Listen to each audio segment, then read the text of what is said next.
guys, nasa Cathedral Church in Macau tayo.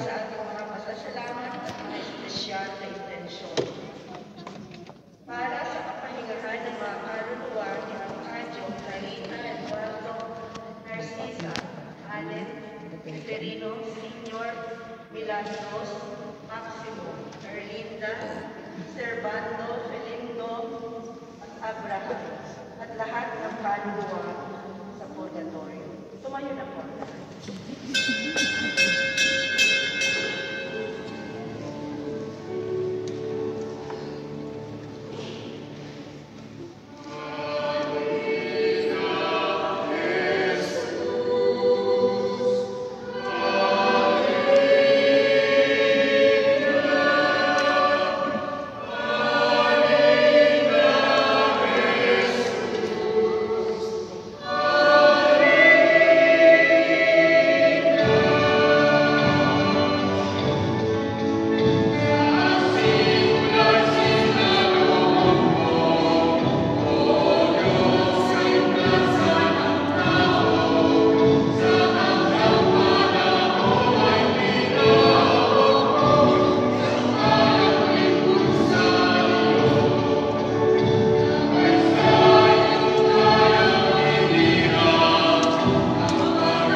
At sumaya rin. Mga kapatid, upang marapat tayo mag-isa sa Panginoon sa ating simbang gabi. Aminin natin ang ating mga pagkukulang at kasalanan sa Kanya at humingi tayo ng awa at patawad.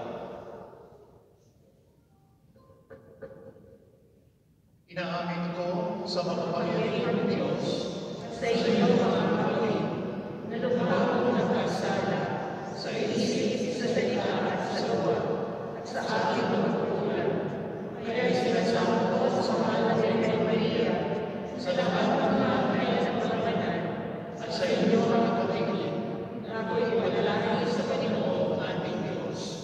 Kaawaan tayo ng makapangyarihang Diyos, patawarin tayo sa ating mga kasalanan, at pagbabayan tayo sa buhay na walang hanggan. Amen.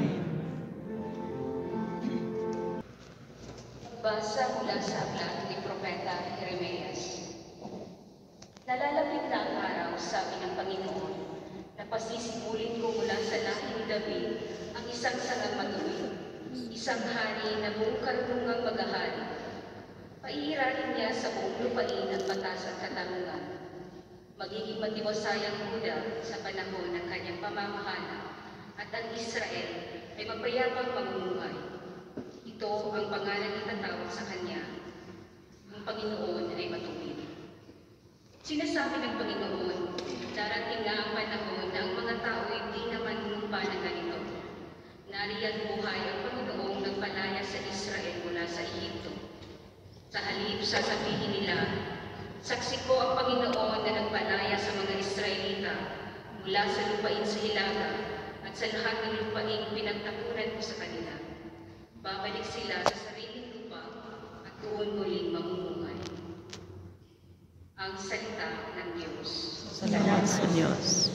Mabubuhay siyang marangal at sasagana kailanman.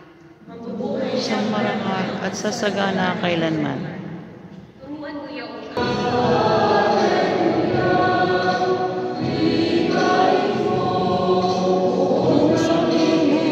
Ako sa iyong mga salita. Hallelujah.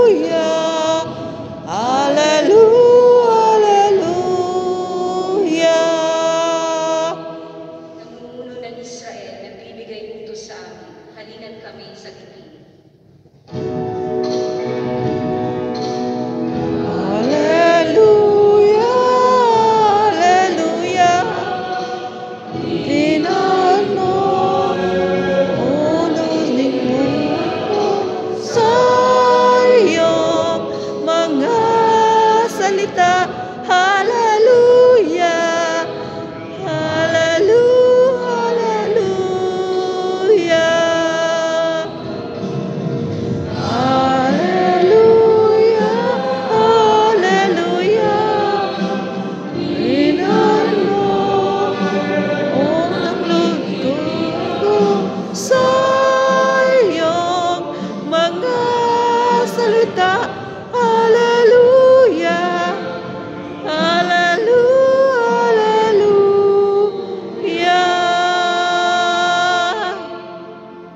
Sumayin niyo ang Panginoon. At sumainyo rin. Ang Yeso Cristo. Si Maria na kanyang ina at si Jose ay nakatagda ng pakasal. Ngunit bago sila nakasal, si Maria ay natagpuan ng dadalang tao. Ito'y sa pamamagitan ng Espiritu Santo. Isang tao ang tuwing itong si Jose na kanyang magiging asawa. Ngunit ayaw niya mapahiya si Maria. Kaya pinasya niyang iwalayan ito ng lihim. Samantalang iniisip ni Jose ito, napakita sa kanya sa panaginip ang isang anghel ng Panginoon. Sabi nito sa kanya, Jose, anak ni David, huwag kang matakot na tuluyang pagkasalan si Maria, sapagkat siya ay naglihim sa pamamagitan ng Espiritu Santo. Manganganak siya ng isang lalaki, at ito'y pangangalanan ng Jesus, sapagkat siya ang magliligtas sa kanyang bayan sa kanilang mga kasalanan. Nangyari ang lahat ng ito upang matupad ang sinabi ng Panginoon sa pamamagitan ng propeta. Maglilihi ang isang dalaga at manganganak ng isang lalaki. At tatawagin itong Emmanuel, ang kahulugan ay kasama natin ang Diyos. Nang magising si Jose, sinunod niya ang utos ng anghel ng Panginoon. Pinakasalan niya si Maria, ngunit hindi ginalaw ni Jose si Maria hanggang sa may manganak nito ang isang sampol na lalaki na pinangalanan niya Jesus. Ang mabuting balita ng Panginoon. Pinupuri ka namin, Panginoong Jesucristo. Una po ay pinigil sa inyo galing sa mga kumanta at sa mga nabigay. So kakaiba po yung ating coffee. Kayo yung kumanta, kayo na rin yung magbigay. So baka po yung ating outreach fund para sa project po natin ngayong taon. Sabi po natin ito ay 3 gifts.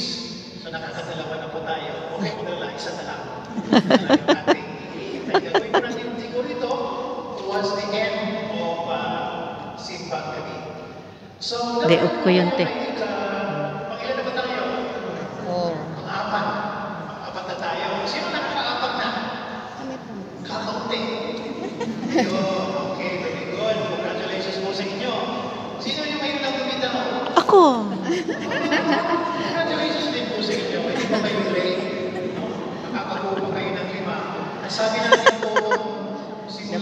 Stay in.